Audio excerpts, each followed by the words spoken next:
Today's question is, why did God kill all the firstborn of Egypt, including children? The judgment of God was no empty threat. God didn't just snap one day and lash out. He warned Pharaoh again and again, 10 times in fact. Egypt wasn't just refusing to let Israel go, they were enslaving, oppressing, and even killing God's people.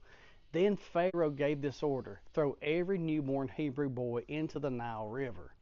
Egypt had murdered countless Israelite children, and God saw it all. The Lord told Moses, I have certainly seen the oppression of my people, and I've heard their cries. God is not passive, He's patient, but when justice rolls in, it rolls like thunder. The firstborn represented judgment. In that culture, the firstborn symbolized the strength, future, and identity of the family line. So God's judgment fell right at the core of Egypt's pride.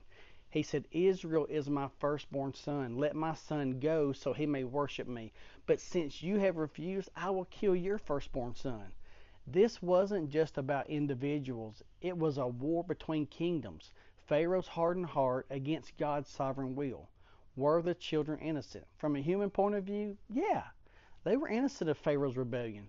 But from a Reformed theological perspective, we understand that there is no one righteous, not even one. That's Romans chapter 3, verse 10. All humanity is born under sin because of Adam. That's hard truth, but it makes the mercy of God all the more incredible.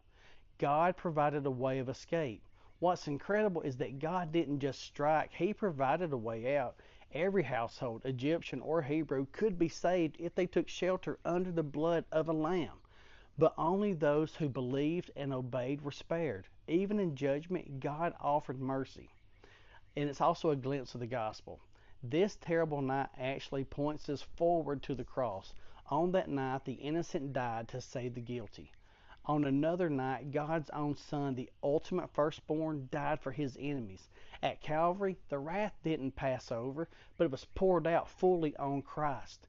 God did not spare His own Son, but gave Him up for us all. So why did God kill the firstborn?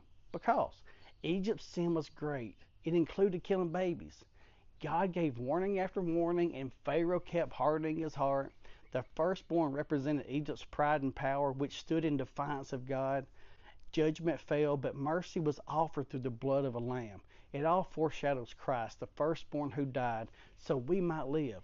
This is a passage that should shock us, but it also should humble us, because the truth is, we all deserve judgment, but God offers us grace through a better Passover lamb. So keep reading your Bible, and don't be dumb.